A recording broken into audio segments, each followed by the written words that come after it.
আজ আমি রান্না করব কাঁঠালের বিচি দিয়ে, চিংড়ি মাছ দিয়ে কাঁঠালের বিচি। প্রথমে তেল ঢেলে নিলাম। এবার তেলের ভিতরে কাঁচামরিচ আর চিংড়ি মাছ দিয়ে দিলাম, সাথে একটু লবণ।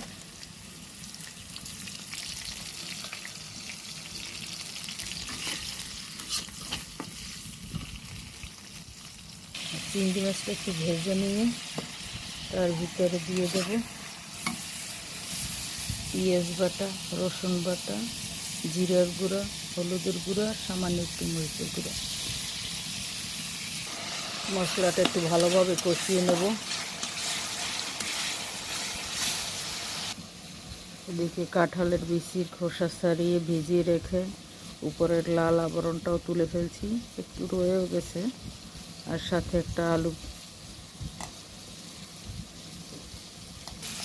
আর একবার একটু পানি দিয়ে কষিয়ে নেব। কষানো হয়ে গেছে, এবার দিয়ে দেব কাঁঠালের বিচি। এবার কাঁঠালের বিচি দিয়ে কষিয়ে নেব।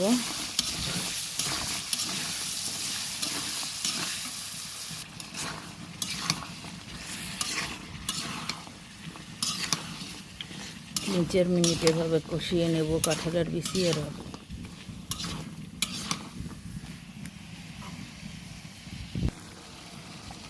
কষানো হয়ে গেছে, এবার পানি দিয়ে দেব। চুলায় অনেক জোরে আগুন জ্বলতেছে।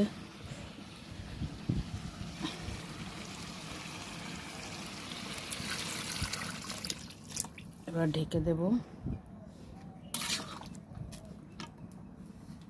এবার ঢেকে দেব, সিদ্ধ হয়ে গলে গেলে বিচি তারপর তুলে ফেলব। হয়ে গেছে কাঁঠালের বিচি রান্না করা। এবার ডাল ঘুটনা দিয়ে একটু ভেঙে দেব।